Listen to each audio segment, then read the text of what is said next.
Today's video is sponsored by Midi Health. Now, I know a lot of women around my age are starting to experience perimenopause and later menopause and feeling a little in the dark. You may be dealing with weight gain, hot flashes or night sweats, moodiness, or maybe you just feel different. Don't accept it as just another part of aging because I have a solution. I want to introduce you to Midi Health. Midi is a virtual care clinic providing compassionate, high-quality medical care for women, and yes, they take insurance for both visits and prescriptions. You can enjoy no-rush virtual visits from the comfort and privacy of your own home. You get prescriptions shipped straight to your door, and they're accepted by major insurance plans across all 50 states. Midi treats a wide range of health concerns for women from perimenopause and menopause to weight management and so much more. The process is super easy. Just add your info, book a virtual visit, and meet with a clinician to chat about your symptoms, and then she will come up with a custom care plan. If any testing is needed, they'll set it up at a local center for you. You can then schedule convenient virtual follow-ups as needed to fine-tune your treatment. So if you're wondering what's going on with your hormones, I understand. There just isn't that much information out there, let alone support. I would highly recommend Midi because not only are they experts, but they care and they have real solutions, which you deserve to feel great. So if you're looking for personalized, compassionate care covered by insurance, then click my link below to book your first Midi visit. As I'm diving deep. My head is on the water. I thought I didn't need you, but when I promised slowly, I realized that I've been missing you like crazy. My head is on the water, 'cause I thought I didn't need you. My lungs are out of air now, 'cause I realized I've been missing you like crazy. See you.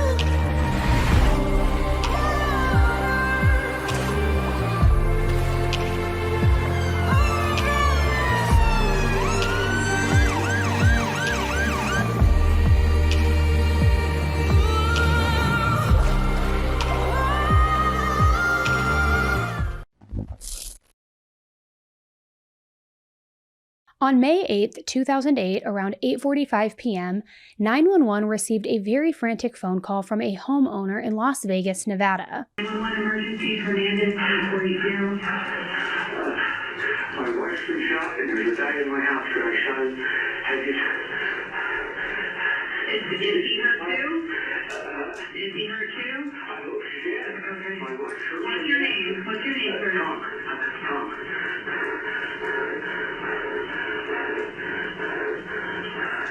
Where's your wife in the house? She's in the hall in the bedroom. She's been shot bad. Okay. Where is she shot at, do you know? Yeah, I think in the head. I was going to move her over and start doing this. She's been arson. I don't know what to do exactly. The man on the phone, Tom Randolph, said that he and his wife Sharon had just come back from a night out. Nothing crazy, it involved a dinner at a nearby casino, and then they went home. While Tom was picking the car up in the garage, his wife went inside the house. She was on her way to the bedroom, and to get there, she had to walk down a hallway that ran by their home office. Tom came inside less than a minute later after his wife, only to find her lying down on the floor in that hallway. At first, he thought that she had tripped, maybe had a bad fall. He called her name a few times, but she didn't get up, and she didn't react. It was then that Tom realized that there was somebody else inside the house. He could see the intruder's shadow move in the bedroom at the end of the hall. The good news was Tom kept a gun in the house for protection, so he immediately went to grab it. The man tried to run past him to get out through the garage, but Tom, acting on instinct, shot him over and over and over again. The intruder didn't drop, though. He kept pushing forward, stumbling, and he made his way out to the garage. And that whole time, Tom kept shooting. He even hit this guy twice in the head just to make sure that he wasn't going to turn around and attack. By the time that Tom called 911, he seemed very freaked out about the entire thing. What to do exactly?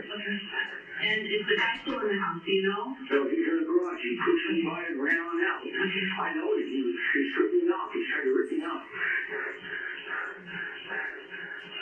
Do you know what his name is? Mike, I don't know his last name.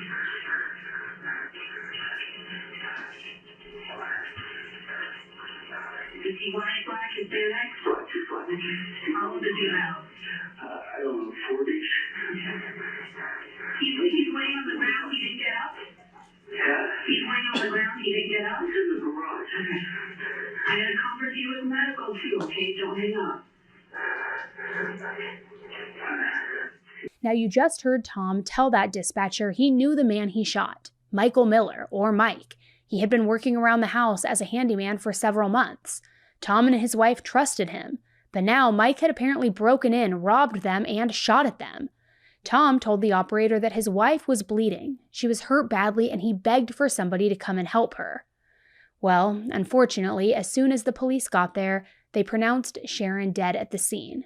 Mike was dead too, and his body was in the garage. The detectives found a ski mask that was close to where his body had fallen.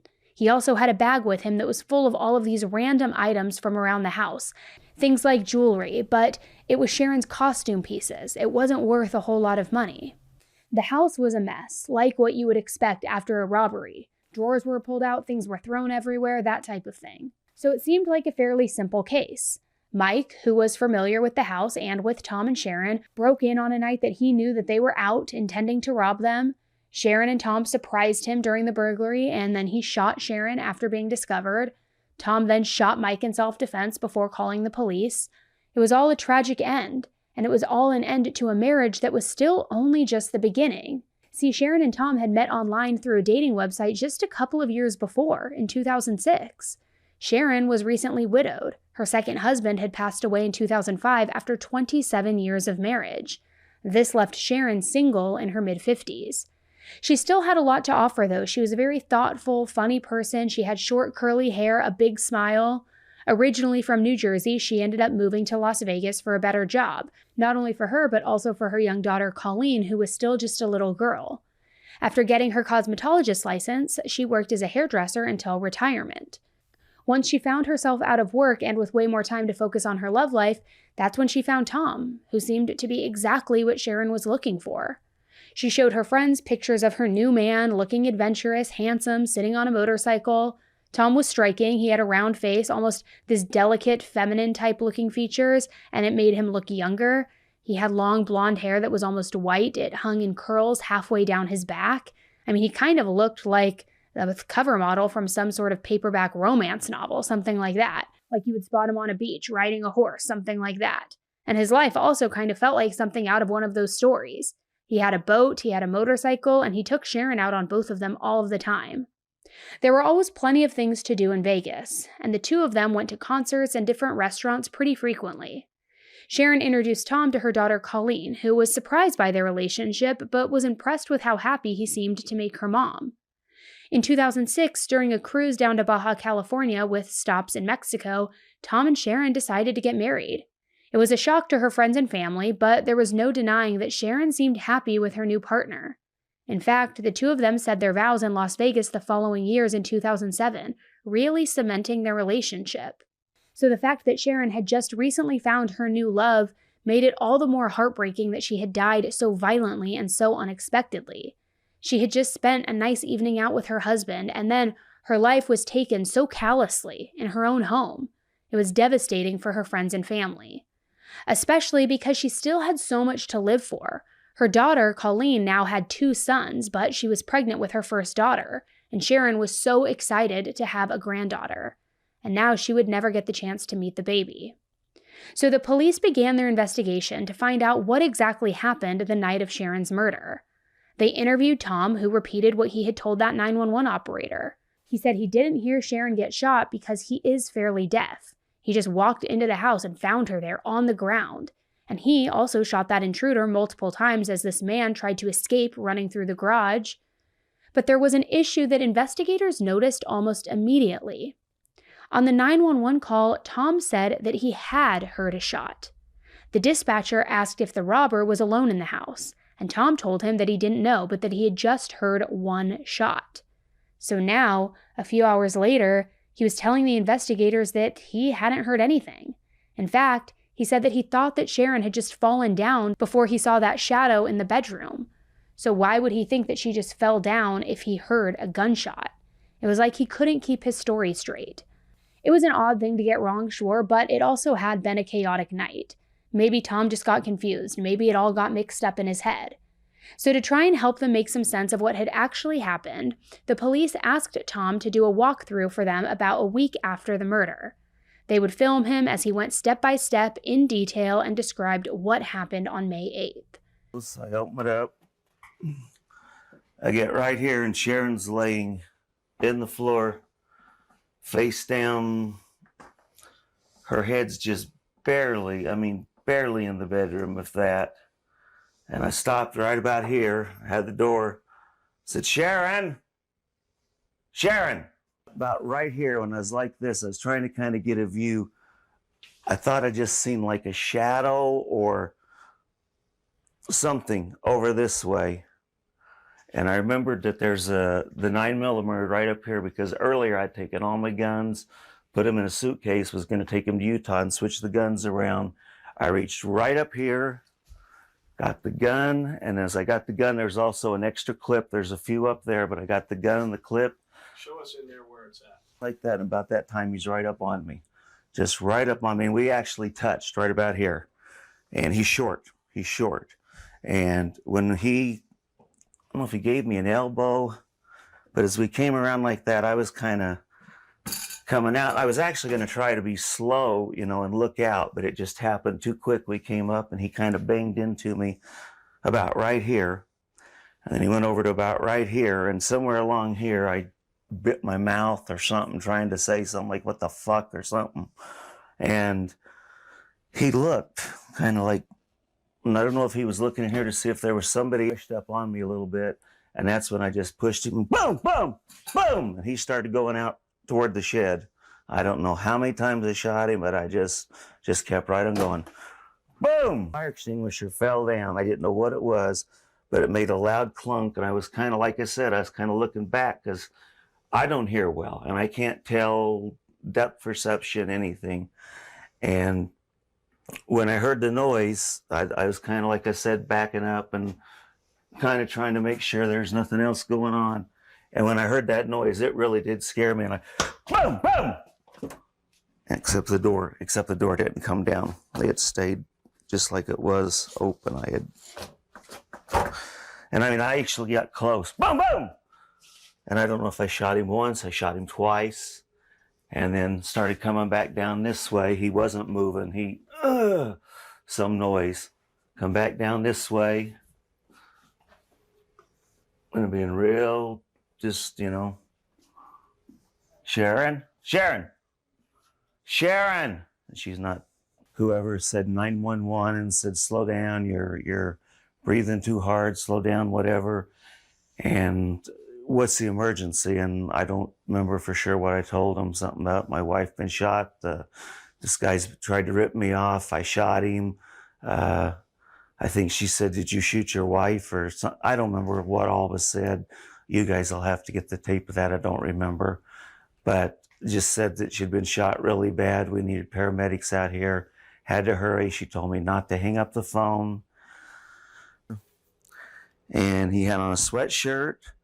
And I think he still had on the gloves, as far as I remember. But I do remember the ski mask was right up here by one of his hands, sort of, or by up here somewhere. Remember from CPR and stuff that you got to do the counterweights or whatever. So seems like I lifted this arm, kind of lifted her up and pulled this arm under and one of these knees sort of over. And kind of, I just had to jerk her. It wasn't like a gentle, loving thing by any means. It was like, and about the third time it jerked enough that she got up kind of straight up and I could just kind of push her over. And she came over, and it was the grossest thing I had ever seen in my life. And my wife that died of the heart defect was pretty gross, but just really thick, globby stuff coming out of the mouth. And I don't know if it was blood. I don't know if it was some type of matter. And I remember the box was under here and it was slick. And I tried to push the box like that back, trying to get the leverage. And there was the other gun another gun. Some clarifying questions to get real specific about what you're dealing with here. You said that you had gone into the room and you took the gun from the shoe rack that's hanging in the closet. And a clip. And you put the clip in your pocket. And then when you were coming, you started to come out. I did come out. Okay, you are actually exited all the I'm way out about to the right hallway? here, about right here. Okay, so you're in the doorway. And he's coming right by. Okay, but then he charged towards you. How far back into the room do you think that you went? Well, I went to right here to the door. When he came towards you. No, when I came in here like this, decided, okay, I thought I seen something right there. I just went just like that, got it, stuck it in there, and came back right about that. About right then, he's about right where he is. Okay, so he's standing right in the area. Even closer, about here. Okay. Okay, and then he just kind of comes into where I come out. Facing you like I'm facing you now? He's more like going out, but Okay, he's gonna leave. he's looking at me. Okay. He's looking at me. But he's making his motion north towards the door. And I don't know if he's making his toward the door or more toward just coming around this way. But I'm just saying he wasn't back that far. He was about right here. Okay, he's about here, and he's going towards the garage door. I don't know that he's going toward the garage door. He's just going to right here, as far as I know, because that's where we met. So if you could, not me doing it, if you could explain his actions for me, if you could kind of show what you remember him doing. He just came up, just coming up right up here. Well, he's just about right here. And I don't know what he was doing. Because I just turned around and got this and turned around, and there he was. He was. Not what was in his head. What was he physically doing? What were his movements that you remember? Just about. No, that was about it. He's just walking like this, and he knew. I think he knew I had went in there. I don't know if he seen me go in there or what. Okay. But when so he what came, did you see him do? If you could just repeat his movements. Just like that, just kind of. So he stepped into the doorway and squared off on you? Kind of, yeah. Okay. More of a back there. So Nah, maybe about was he right doing? there.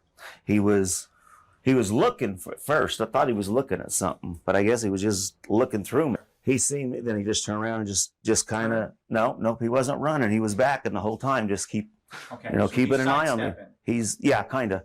He's keeping an eye on me. See where I'm going. Okay, so now he's gotten over to here and he's still squared off against you? Pretty close, I think. I just started shooting. Yeah. Okay. I just started shooting. I don't know if I fired the first shot. I just shot. Straight up? Squared on you? Don't know. I think he's still facing me. Me. He might have been a little more. No, I don't think so.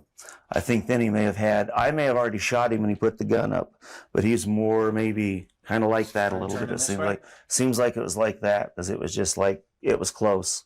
Okay. It was pretty close. Might have been a little further. Did just like that. Okay. And came up here and about right here. I just thought, no, this ain't cool. And started going in to get the gun.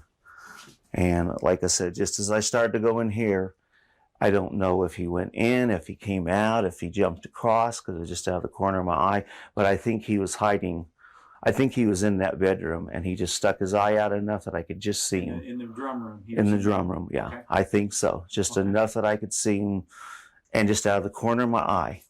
And that's what I just got scared. And I said, fuck it, I know there's a gun in there. And that's what I did. I just grabbed it and turned around, and he was coming down. I think he was running. I think he was probably going to run away. And Just run out the door. Yeah, and right around in here somewhere, we actually kind of bumped into each other just for a split second. Okay, but if he's running towards that open door. Well, I don't know that he was going toward the door as much as maybe he was coming toward me. Okay, so show me what you saw. He was in there for sure.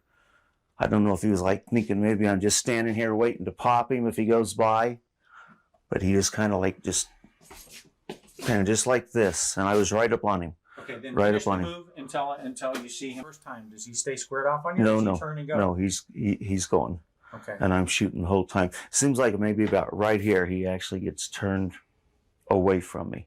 Okay. So you fire the first time, and now he's stepping. Go ahead and repeat his movements for me, whatever you remember. Wherever we're doing something here, Mhm. and I don't know if I hit him. I don't know if that's when he got his gun out. If he just said, fuck it, I'm running. I don't know what the deal was. It seems like I shot him again, maybe like about right here. And then he started turning like this toward the door. And I shot and shot and shot and shot. Okay. I may have emptied the gun. I don't know. How many times do you think you fired before you got to the door? As many times as I could. I don't know. How many times do you think? I think the gun holds 8. It would have had one in the chamber. So that's 9. It's 9, and I don't remember it staying open, so it had to be 8 or less. Okay. But So then what happens after he's now he's squared off against you. You fire the first round. I fired once He or twice, fired again. and as he's going out the door, you fire again. I'm firing and firing. Okay, and then He goes down right outside the yeah, threshold? he is.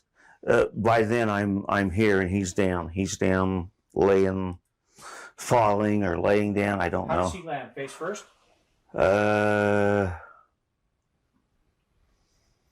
I think he does because maybe on his shoulder, but kind of his head turned down. So more on his right side you're showing? Kind of like, kind of under his hand, but like that, but laying down Laying down. because the car was further back and he's small. Did you flip him over? I pushed him over, yeah, with my foot. All right, so he's mostly on his right side and you pushed him further over? Right, to find the gun when the guy told me to.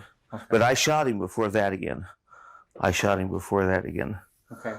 I was standing right around. So again, according to Tom, he and Sharon got home and she went into the house first. And she came in through the garage.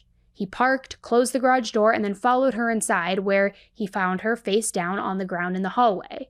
He called out her name and noticed what he called a shadow in that bedroom just beyond where Sharon was lying, and then he went into his office and he grabbed his gun. Once he was armed, he turned back into the hallway and he saw a black man wearing a mask just rushing past him.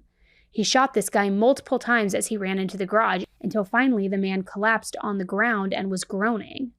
Tom went back down the hall checking to make sure that there wasn't anybody else inside his house, and that's when he finally turned his attention to Sharon.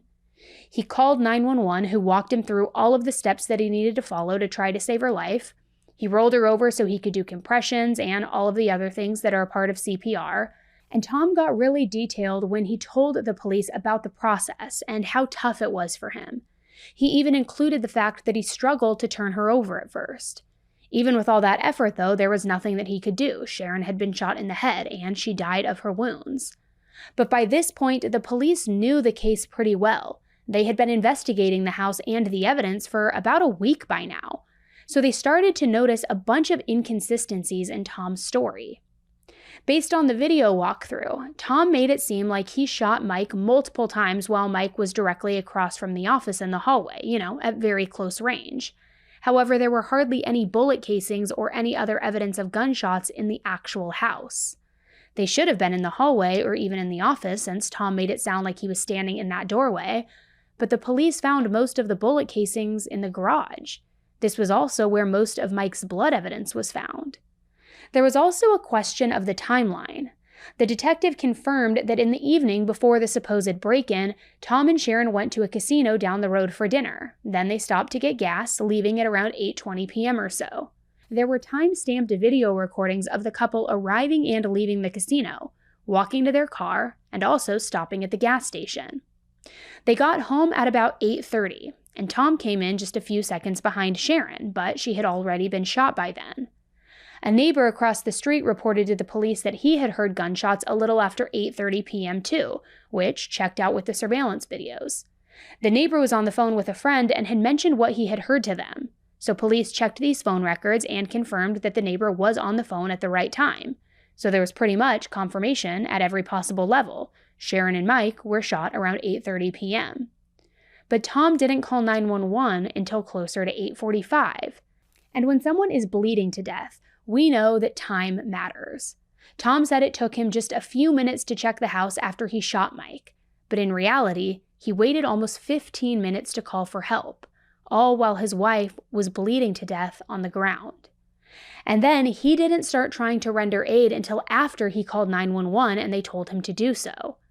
In his reenactment, he made it seem like he stayed in the hallway where Sharon fell. So what was he doing for those 10 to 15 minutes if he wasn't trying to get help for his wife?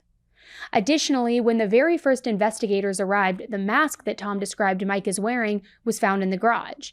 not on Mike, but near his body. Tom said that Mike was wearing the mask when he shot him, and he says he didn't know who Mike was until after he was hit, specifically because he was covering his face. But there were no holes or blood on the mask that Mike should have been wearing, according to Tom's story. There was also a question of why Mike was trying to rob the house in the first place. He had been working for Tom for months. The two of them had a friendly relationship. Mike fixed things around the house, and Tom paid him. During an interrogation that happened about a month after Sharon was killed, Tom said that Mike probably knew that he kept a lot of cash in the house. He recently had moved something like $20,000 to his house from Utah, where he had been living before meeting Sharon. Which, who does keep that much cash just sitting around, and why would you vocalize that? But either way, robbery as a motive, it did make some sense. It was enough for the investigators to go to North Carolina to talk to Mike's family and see if they had any more information on what the relationship between Mike and Tom was like. According to Mike's brother, Mike had been hired by Tom to do some handyman stuff around the house, and that was really all he knew. But when detectives looked at the phone records between the two of them, it looked like Mike and Tom were in constant contact for months, and also regularly in contact in the months leading up to the break-in. We're talking anywhere between 2 and 5 phone calls or messages per day for months. Now, the police weren't the only people who were asking questions and were not liking the answers that they were getting. After Colleen discovered that her mother had been killed, but not understanding how or why, she called Tom and asked what he had done to her mother. He told her very coldly that Mike had killed her. Then he hung up the phone. Colleen was horrified by the cruel way that he just dismissed her right after her mother had just been murdered. But she didn't want to cut Tom out of her life just yet, because she was getting extremely suspicious. She didn't think that it would be good for her or her family to accuse him of anything, though, without hearing from the police, not to mention that he was her mother's husband. He was one of the closest people to her, one of Colleen's last connections to Sharon. So she told Tom that they were still family, and that he needed to still be the grandfather to her children.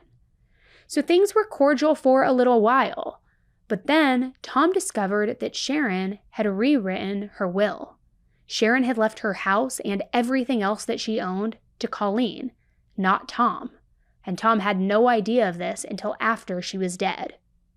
Before her murder, she had gone to one of her good friends, and she had told her that she had this new notarized will. She wanted the friend to hold on to it and to give it to Colleen if anything ever happened to her. And we know any sort of disclosure like that is never a good sign. Well, Tom was pissed when he found out, and he called Colleen, leaving all sorts of nasty voicemails and accusing her of lying to him. He also said that he had the right to half of the house since he had been married to Sharon. He eventually calmed down and apologized, but it was clear that a bridge had been burned. He and Colleen wouldn't even pretend to be civil with one another after that. Tom even moved away from Vegas and went back to his mother's house in Utah, where he was living before he had moved in with Sharon. While he was gone, Colleen went over to her mom's house and with the police to get the locks changed, and that just further pissed Tom off because now he couldn't even come back and get his own stuff. Of course, I've got to imagine that Colleen had no regrets whatsoever about shutting him out, because the police were pretty open with Colleen about how they thought he was pretty suspicious. The forensic evidence made it clear that Sharon couldn't have been shot at the way that Tom described. The angle, it just didn't make sense. It seemed obvious to the police that Tom was lying and he was actually the one who shot and killed Sharon. But the detectives didn't think that Tom had planned all of this on his own. In fact, they suspected that Tom was involved in a murder-for-hire plot with Mike, but then that Tom betrayed Mike and gunned him down just so that he could hide all of the evidence of what had happened. In fact, a longtime female friend of Mike's actually came forward to the police and said that Mike had called her and told her that Tom specifically asked him to kill his wife. The friend told Mike not to get involved, but we know that Mike did. Mike's brother also gave police some new information. According to Mike, Tom had given him a 9mm handgun at some point in their relationship. So this was all extremely compelling evidence, but it was just secondhand testimony, nothing concrete. Not yet, anyway. We all know that people can lie or exaggerate, and even if they don't, somebody can accuse them of being dishonest in a trial. So it's hearsay, and it's not usually enough to get a conviction. But it was enough for the police to be more and more certain that Tom was involved in the deaths of Sharon and Mike. This was not some interrupted home invasion, but rather a calculated, premeditated murder. But the biggest question was why? What was Tom's motive? Why kill his new wife? Well, the answer is probably obvious, especially given how upset Tom was when he learned that Sharon had changed her will. He wanted money. And even without the will and the inheritance, Tom had taken out 4 separate life insurance policies on his wife, all together worth an estimated $350,000. And the police figured it wasn't like he was getting short on cash one day and hatched this plan out of nowhere. They thought that Tom married Sharon with the intention of killing her for money, all from day one. Then he found and befriended Mike and hired him for all of these little odd jobs around the house, basically creating a situation where Tom was responsible for a lot of Mike's income, so it would be harder for Mike to say no to any new paid work that he was offered, even if it was something as sinister as murder. So that's how Tom convinced Mike to kill his wife. And here's exactly how the police theory went. On March 8th, Tom took Sharon out to dinner, knowing he was keeping her out of the house just long enough for Mike to sneak in and wait. Then he drove her home, and he waited for her to get out of the car and go into the house. Sharon made it almost all the way into the bedroom before she was shot once in the head by Mike, who was in the shadows and wearing that ski mask. That's when Tom came into the house and Mike let his guard down. That's when they started to talk. I mean, after all, they had planned this murder together. He didn't need to hide his identity anymore or anything like that, so Mike took off the mask and then walked by Tom and headed towards the garage so he could leave. It wasn't this big, frantic attempt to escape, which Tom later described to the police. It was more casual, like, job well done, gotta go home now. But Tom followed after Mike, knowing that he couldn't have a living witness to testify that he had planned the murder from the beginning. So the both of them got into the garage, and that's where Tom turned the gun on Mike, shooting him multiple times, including a few shots to the head.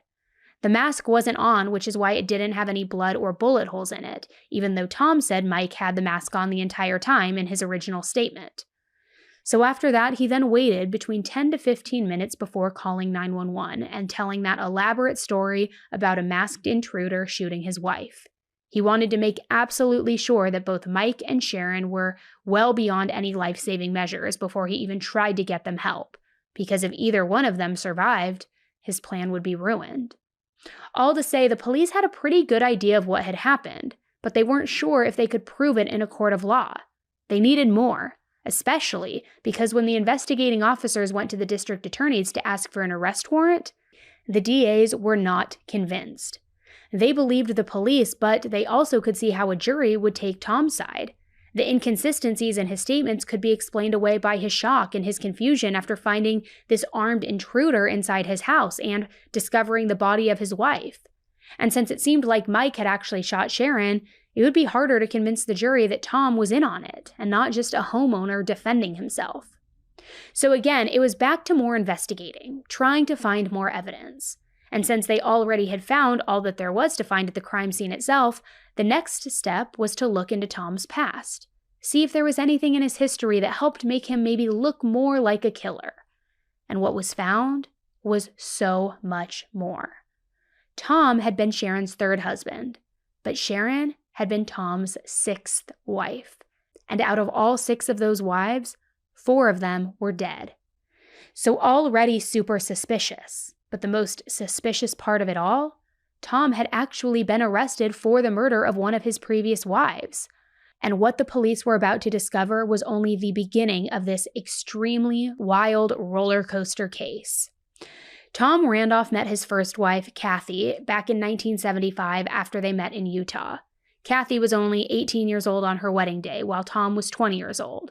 It's no surprise she got married so young because Kathy was so in love with Tom. He was smart, outgoing, could be very charming. They ended up having 2 children together, a son and a daughter. However, not too long after they got married, Kathy noticed that Tom was changing. The witty man that she had married was almost obsessed with having control. He wanted Kathy to do exactly as he said, and he did not like when things didn't go his way.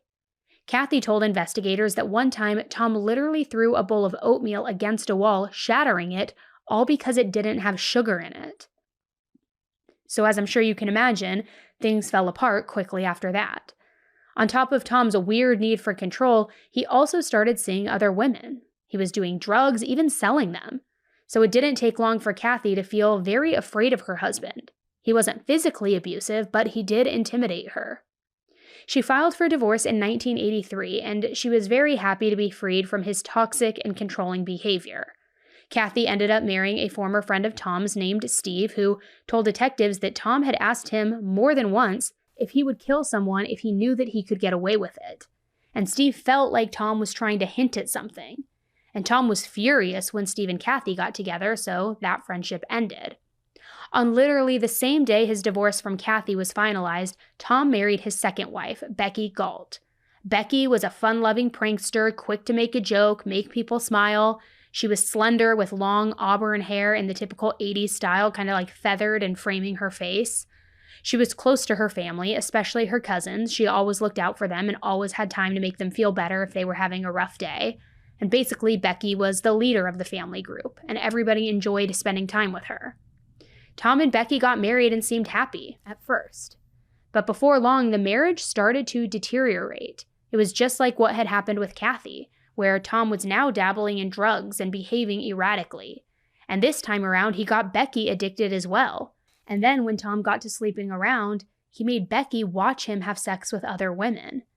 So really, it wasn't just a repeat of Tom's first marriage. Everything was also escalating, taking those problems from one relationship and now dragging Becky into more problems, more severe bad habits. Becky confided all of this in her aunt, who hadn't liked Tom from the very beginning. She didn't understand why Becky would consent to watching Tom have sex with other women when it clearly upset her. She wasn't a willing participant in these sex games that Tom wanted to play. She was forced into it by her controlling husband. On top of that, money was a problem. Throughout his whole life, Tom had always had trouble keeping steady jobs for very long. He tended to drift from one to another, and that made it very difficult for him to build up any savings account or even climb the corporate ladder to get better paying jobs. He and Becky had to borrow money from family members a lot of the time just to pay their bills. But the bills that he did always pay, no matter what, were the premiums for Becky's life insurance policies. 3 of them to be exact.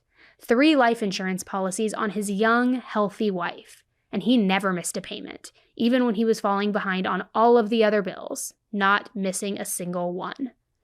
Becky knew that their relationship was troubled. She told her family that she was afraid to leave Tom. She wasn't sure what he would do to her. She actually called Tom's first wife, Kathy, to talk to her about her fears and get advice. And Kathy told her over and over again she needed to leave, just pack up and run. But Becky didn't know how to do that. So instead, she stayed. Everything came to an end on November 7th, 1986. Becky was found in her bed, shot through the head in an apparent. She was only 29 years old. When her family heard the news, they were devastated, and they told the police Becky wouldn't do that. She would never kill herself. There must be something else going on. But the police found a note that she left behind in their kitchen. The gun was in Becky's hand. So at first glance, it seemed like Becky, who was in a troubled marriage and struggling with addiction, took her own life because she didn't see any other way out. However, one of the investigators was concerned because the position of the gun was found in an unnatural way. Becky wouldn't have been able to hold it in this upside-down weird angle to shoot herself. It just wasn't making sense. The investigator thought that the house had been locked down as a crime scene, but it hadn't been. Tom had actually gone into the house and cleaned up the bedroom, top to bottom, new paint, new carpet replaced, pretty much everything was cleaned. So now any potential to treat it as a crime scene, it was ruined, and any potential evidence was lost. Meanwhile, Tom collected nearly $500,000 in life insurance on his now deceased wife. It was infuriating. Clearly there was more going on, but the police couldn't prove it, so they couldn't stop Tom from getting that big payout for his wife's death. A few years went by, but one detective in Ogden, Utah just could not let it go. He was familiar with Tom. In fact, he thought that Tom wanted to create his own drug empire. Well, a woman came to this detective and said that Tom had asked her husband to kill Becky for him. Tom had befriended this man, Eric Tarantino, over the course of a few years before Tom ever brought the idea up to him of killing somebody for money. But we know that he had been thinking about it a lot longer, because remember, he had been talking about killing people all the way back from when he was married to Kathy. Eric did odd jobs for Tom, and Tom paid him for his help. Then, when Tom felt like the relationship was solid enough, he asked Eric to help him kill somebody for money. Sound familiar? So police went to Eric to get his side of the story. According to Eric, he helped Tom with his drug dealing, collecting money, and doing other things. Then one day, when they were out shooting, Tom told Eric that he wanted Eric to kill his wife. Eric said no, and Tom told him that he didn't have a choice. Either Becky would die or Eric would die. Eric apparently knew too much to just say no at this point. Tom also intimidated and attacked Eric repeatedly. He once chloroformed him. He would point guns at him when he walked into his house. Sometimes they were loaded, sometimes they weren't. So Eric went along with everything because he was scared. He didn't know where to go for help. Some of Tom's drug clients were cops. They were judges. So he didn't feel like it was even an option to call the police and ask them for help. Eric did end up calling and telling Becky that Tom wanted to try to kill her. And after he called, he packed up and ran. He left town in order to get away from Tom. And within a year, Becky was dead. So with Eric's testimony 2 years after Becky's death, Tom was arrested and charged with her murder. Becky's family was overjoyed that Tom would be held responsible. They never believed that Becky had taken her own life to begin with, so now Tom going to trial was everything that they had hoped for. Eric was the star witness and the backbone of the prosecution's case, which is probably why Tom allegedly tried to arrange a hit on Eric. That's right. Despite being arrested for murder, Tom apparently decided to try to have another murder committed, because without Eric, there wouldn't be a case against him. Luckily, Eric was taken into protective custody, so he would be able to testify. But in the meantime, Tom testified on his own behalf, describing life with his drug-addicted, emotionally unstable wife. Becky's family seethed, listening to Tom describe this version of his wife as this troubled, depressed mess, knowing full well that he had made her that way. So after the very emotional trial ended, the jury came back with a verdict. Not guilty. Officially and in the eyes of the law, Becky had died by all in spite of Eric's testimony, in spite of the fact that Tom took a hit out on Eric, in spite of everything. It made no sense whatsoever. Tom was released. He was free to go, and he was acting like a very smug jackass about it. Even if he hadn't killed Becky, his reaction to her death was so callous and cold and twisted, and it just really broke the hearts of Becky's family. Tom wasn't quite free though, however, because there was still the charge of trying to hire somebody to kill Eric, which Tom had to face at a separate trial, or he would have if he had fought those charges. But instead, he pleaded down to a tampering with a witness, which is so crazy to me, but I guess the prosecutors weren't willing to risk another acquittal. So Tom was only sentenced to up to 5 years in jail. Then, incredibly, after he was released, he sued the different police departments for the investigation that led to his arrest. And they settled with him. They paid him off. And Tom, richer than ever, was now free to find a new wife. Of course, a person like Tom doesn't stay out of the game for long.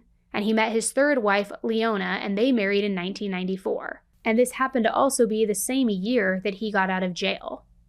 They moved to Indiana for a fresh start, away from his dead wife and his conviction for allegedly trying to have somebody murdered. Leona and Tom were married for less than a year, only about 11 months before they got divorced. It's hard to find much information online about Leona. People don't really know much about the relationship, but based on Tom's prior 2 marriages, I think it's safe to say that Tom probably was a controlling, narcissistic jerk, and I imagine that she had to deal with his rages and his infidelity before finally leaving him. Leona unfortunately died of cancer about a decade after their divorce. The very next year in 1995, Tom met his 4th wife, Gaina Allman. The two of them met through a dating ad in a newspaper, and before long, Tom had charmed Gaina just like he charmed Kathy, Becky, and Leona. The two of them married and they settled in Indiana. Shortly after getting married, Tom was arrested for getting into a bar fight where people were shot and wounded. The police started looking into Tom's past, and they asked Gaina if Tom had taken out a life insurance policy on her, which he had almost immediately after they had got married. And that's when the police told Gaina about how Tom had been arrested but acquitted of murder in Utah, and how he had also served time for trying to hire a hitman to kill the star witness. Now, of course, Tom had not told Gaina about any of this, and I cannot even imagine how she handled learning all of that. But I do know that she did not leave Tom right away. She was still around once he was released from jail for that bar fight. Later on, when they both were at home, Tom was cleaning his gun at the end of the dining room table when suddenly it discharged, and a bullet missed hitting Gaina by just a few inches. Tom apologized, saying he didn't know that the gun was loaded, but Gaina was furious and absolutely terrified. A little while later, while Tom was at work, Gaina packed up and she moved out of the house and away from her husband. She didn't trust Tom, and she didn't believe that his gun had just accidentally discharged. She had heard enough about the situation in Utah to know that she was in danger. So from there, she went into hiding in order to get away from him. She said that once he saw her in her car and he tried to chase her down, but luckily she lost him. She wouldn't pull over no matter what he did. The two of them divorced at some point before Tom met his fifth wife, Frances. Now, as was usually the case with Tom, he wanted to get married to Frances right away, very early in the relationship. The only problem was she needed to get a divorce from her previous husband first. But within 6 months of their first meeting, Tom and Frances were married in 1997. Frances was short, with blonde hair that she always wore at maximum volume. Everything about her fashion sense was big. Think bright makeup, huge smiles. Frances was an incredibly sweet and kind woman who knew how to have fun, and you can just tell from her pictures that this is the kind of woman who will literally make you belly laugh. She had a daughter named Rachel, and the two of them were incredibly close. At first, Rachel was happy to see her mom get married. Tom was a great stepdad, quick to support his stepdaughter in different activities like cheerleading and gymnastics. They seemed like a happy family. But as time passed, Rachel noticed that her mom and Tom were fighting more and more. On top of that, Frances had been born with a heart condition and she needed surgery, but not immediately. After they got married, however, Tom pushed Frances to get this surgery, and she finally did in April of 2004. It went well at first, and Frances seemed to be well on her way to a full recovery. She was talking and eating, definitely weak, but improving. But then one night while Rachel and Tom were at the hospital with Frances, Tom asked Rachel to step outside. He wanted to talk to her mom privately. Rachel agreed, left the two of them alone, but 45 minutes later, Tom came out and told Rachel that her mother had just passed away. Rachel was distraught and devastated. And to all appearances, Tom also seemed very upset. He held her and cried about losing another wife, and when someone asked him if he wanted to do an autopsy, Tom immediately said no, he didn't want her cut up. And then he had her cremated in less than 24 hours. Now, how this didn't raise red flags with the hospital is absolutely shocking to me, but of course they didn't know about Tom and his history, and I guess they didn't feel like they had any reason to dig deeper. Frances, after all, was just out of surgery for a heart condition. It's upsetting, but sometimes patients do die suddenly. We know that it happens. Frances's family, however, was not so convinced that everything just happened naturally. Rachel couldn't understand how her mom went from talking normally to her 1 minute to being dead less than an hour later. What are the odds that Frances died while she was alone with Tom, with no nurses, no doctors, no other family members? And what was it that actually killed her? Unfortunately, even to this day, we don't know. Tom moved fast to get Frances cremated, so anything that might explain her death was gone. He, of course, collected on her life insurance policies, and he also sued the hospital for wrongful death. And he won. It's insane that he was able to keep doing this, just going from one place to another, finding a wife, losing a wife, then getting hundreds of thousands of dollars in life insurance and settlement money. Now, Frances also had made a videotaped last will and testament, which was filmed and directed by none other than Tom. She said she loved him several times, told him that she wanted to be cremated, and that she wanted Tom to raise Rachel, which just felt super weird because what mostly healthy woman sits down and makes a video will? Frances had a heart condition, but she wasn't on death's door. She was totally fine. But here she was with a videotape, telling everybody exactly what Tom wanted everybody to hear, that he was going to have everything, that he was this great guy. But there was, of course, more to this story. The detectives found yet another man who told them that Tom had befriended him and then asked if he would be willing to kill someone for money. Which, the insane audacity of this man, I just cannot believe it. The man in question, Glenn Morrison, said that way before Frances ever had her surgery, Tom came to him with his bizarre plan. Tom wanted Glenn to pretend to rob their house, kill Frances, shoot Tom in the leg, then steal the car. But Glenn had no interest in killing anyone, and he absolutely did not trust Tom, so he flat out refused to be a part of anything like it. So Tom evidently then went with Plan B. He encouraged Frances to get the surgery, crossed his fingers that she wouldn't survive it, and when that didn't work out for him either and Frances was doing great and recovering, He took matters into his own hands, allegedly. It's unclear what he did to her alone in the hospital room, but he finally got what he wanted, namely Frances dead. Anyway, Tom kept falling into this exact same pattern over and over again. He would find a woman, marry her, take out a life insurance policy, and then try to manipulate somebody into killing his wife. He was only successful one time, though, with his last wife Sharon and with Mike Miller. It took the police months to piece together all of this background information. They traveled all over the country talking to Tom's past wives, their friends, and anybody else who had anything to say. And finally, once they had all of the information, the detectives went back to the prosecutors to tell them about everything they learned, especially the testimony they had from Eric and Glenn, those two former friends that Tom had approached at different times to ask if they would be willing to help him murder his current wife. And if you're keeping track, Eric is the guy who was around during Tom's second marriage to Becky, and Glenn was that friend that Tom tried to rope into murdering his fifth wife, Frances. So the cops were basically like, okay, can we arrest him now? And again, this whole process took months. And it's not like Tom just put his life on hold in the meantime. You'll remember that he was shut out of the house that he used to share with Sharon, and Sharon's daughter Colleen wasn't letting him back in. So it took lots of legal back and forth, but Colleen finally let him come collect his belongings. While he was there, the police served him a notice that he was about to be indicted for murder. He calmly accepted that information, and then they went their separate ways. 8 months after Sharon and Mike's murder, on January 7th, 2009, Tom was officially arrested at his mother's house in Clearfield, Utah. At first, Tom refused to show one of his hands, and he kept it hidden behind the door of the house. Knowing his obsession with guns, police tased him to make sure that he wouldn't hurt anybody else. Tom acted all put out and annoyed and told the police that he needed the door to stand because he was infirm, and yet he was okay in videos that were recorded later. He walked just fine. So to me, it seems like more of a move for power and control, which his surviving wives all said he deeply cared about.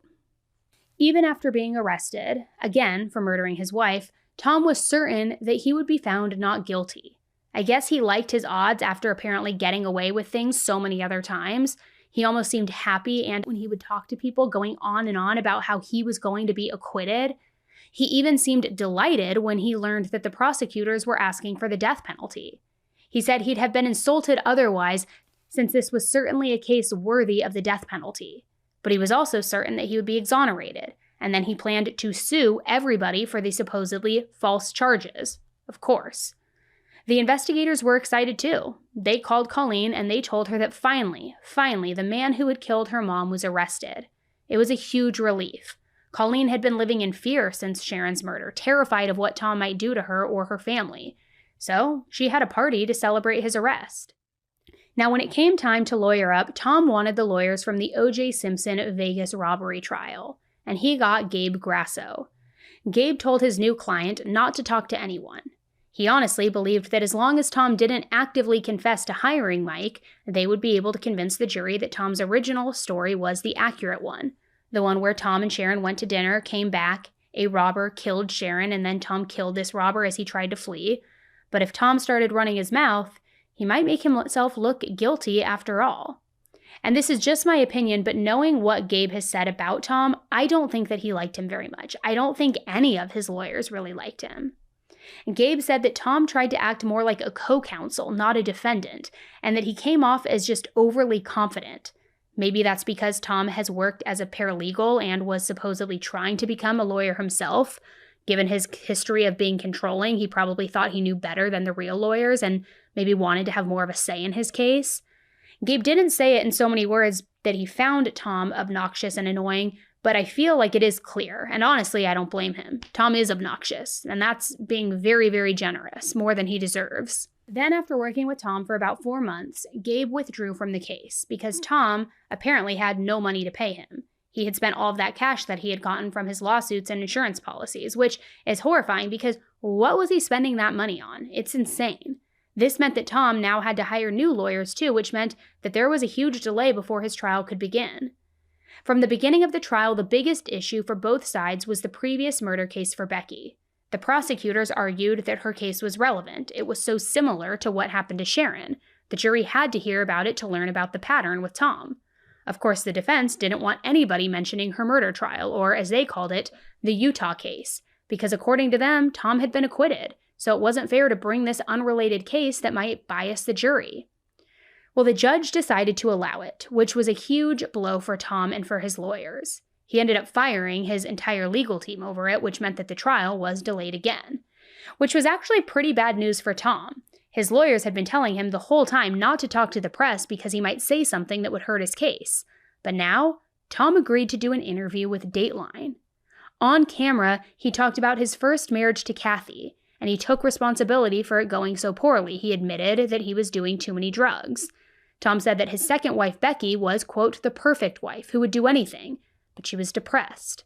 According to Tom, he told her that he was sick of listening to her talk about killing herself and that if she wanted to do it so badly, she should just go for it. He even offered her some rope, which I know, what the heck? Like, did he think that saying that would somehow make him look better? He said that he regretted that conversation, but, he also probably killed her, so who even knows if this whole exchange actually happened, just my opinion.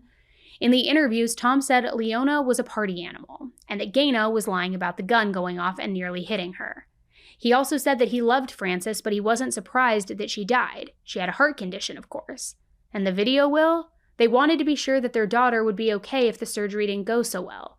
So basically, Tom made it sound like he was just being careful, not this money-hungry killer. And finally, when it came to his wife, Sharon, wife number 6, Tom said that Sharon was just a lovely woman who he missed.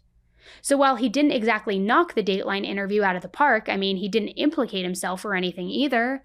There was a lot up in the air leading up to the trial, which just kept getting delayed again and again. It didn't start until 2017, 8 years after he was arrested. And a lot of those delays were because Tom kept hiring and firing lawyers. Sharon's family members thought that Tom was trying to control the entire process. Like the trial would begin when he was good and ready for it, and if he didn't want to start yet and his court date was coming up, he would just throw a wrench in the whole process with another firing. This was a case that took 10 years to investigate and prosecute, and it was over 30 years in the making, if you count from Becky's death in 1986. Tom had left a path of devastation in his wake, going from state to state, wife to wife. Everyone who worked on this case was determined. Tom would not be leaving jail this time. So jumping ahead to the summer of 2017, which is finally when the trial began. Each side gave their opening statements.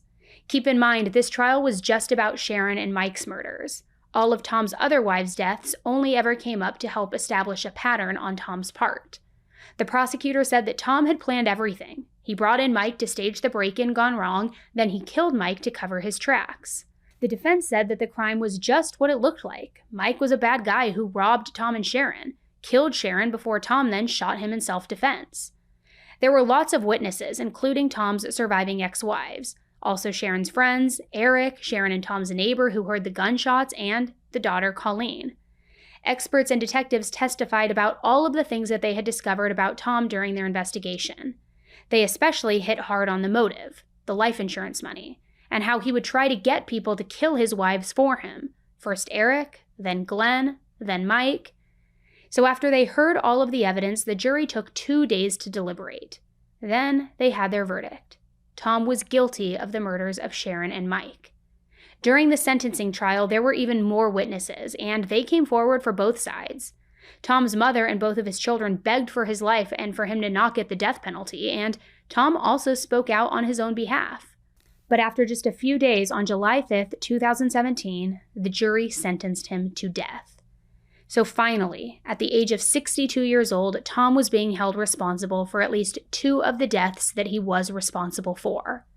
And hopefully this brought some kind of peace to the families of Becky and Frances too, and even the families of Kathy, Leona, and Gaina. Now with any death sentence case, there are automatic appeals. And Tom's appeal worked through the Nevada court system over the next 3 years until finally a very stunning decision in 2020 happened. His verdict was overturned. It came back to that issue that I mentioned before. The defense didn't want Becky's murder trial to come up during Sharon's trial. They thought that it violated laws that are supposed to prevent prosecutors from talking about a defendant's previous crimes in a current, unrelated case. A judge thought it wasn't fair that Becky was mentioned at all, so they ruled that Tom would get a retrial. That trial began in August of 2023. This time, the trial focused specifically on Sharon and Mike, and they focused primarily on testimony from the night that they were murdered. The prosecution called in Mike's family to talk about what they knew about Tom and Mike's relationship, and also how Mike was pulled into Tom's orbit and his evil plan. There was also a new witness. A woman named Elizabeth, who was Tom's girlfriend off and on for the entirety of his marriage to Sharon, which means that Tom was cheating on Sharon basically the entire time that they were married. Tom and Elizabeth had met online and had a long-distance relationship while Tom was living and married to Sharon in Las Vegas. Even before he was able to try and convince her to marry him, he told Elizabeth to take out a life insurance policy, although he would only receive half the benefits, which, again, the audacity of this man, it's unbelievable. In 2008, Elizabeth told Tom she wouldn't be doing the long-distance thing anymore, so he needed to make a choice, and he told her that he would take care of Sharon and then be with her, which I have no doubt in my mind that if he and Elizabeth had gotten married immediately, he probably would have taken out a few more insurance policies out on her, and she probably would have had an unfortunate accident too. So the second trial lasted for 10 days, and once again, the jury only deliberated for 2 days before finding Tom guilty of all charges, including 1 count of conspiracy to commit murder and 2 counts of murder in the first degree. Now by now, Tom was quite a bit older, and he also was not in the best health. So the prosecutors decided not to seek the death penalty because of his age. Months later, on April 24th, 2024, the jury sentenced him to at least 60 years in prison. And since he is 68 years old, that pretty much means he will never get out of jail again. Poor Colleen celebrated the verdict again and was glad that Tom had been found guilty and sentenced to life in prison. I guess we'll never know for sure what happened to Becky and Francis, but I personally just don't see any possible way that Tom was not involved in their deaths. It's just too big of a coincidence. He was a man of habit, and his habit was tricking women into marrying him, taking out life insurance policies, and then killing them and getting a bunch of money. Most of his marriages only lasted 2 or 3 years before his wives died or left him. His marriages to Kathy and Francis lasted longer, but that's because there were children involved. Tom had lots of expensive habits and toys, drugs, motorcycles, hobbies like scuba diving and taking trips. Given all the life insurance payouts and the lawsuits that he filed, Tom probably over time made over $1 million, probably multiple millions. And yet he had no money to pay for a lawyer for his murder trial, which means what was he doing with all of that money? This case is horrifying on so many levels. Tom absolutely ruined the lives of dozens of people, not just his wives and other victims like Mike, but also everybody who loved them. Think of the people like his ex-wife Gaina and his former friend Eric, both of whom went into hiding because they were so afraid of what Tom might do to them. And the families of the women that he hurt are still grieving. It's been decades, but Becky's family, especially her cousins, still miss her terribly, and they wonder what she would have been like if she had survived. Colleen and Rachel have to live without their mother, who were their best friends, and I hate that Tom got to live so many years as a free man. Finally, justice has been served. Tom will rot in jail, and his victims can finally breathe easy knowing this violent man is off the streets.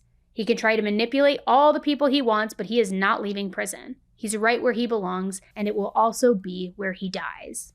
Since his trial and his sentence, he has officially been dubbed as the Black Widower, and I cannot think of a better name than that. Thank you guys so much for tuning into another episode, and until the next one, stay safe. Bye.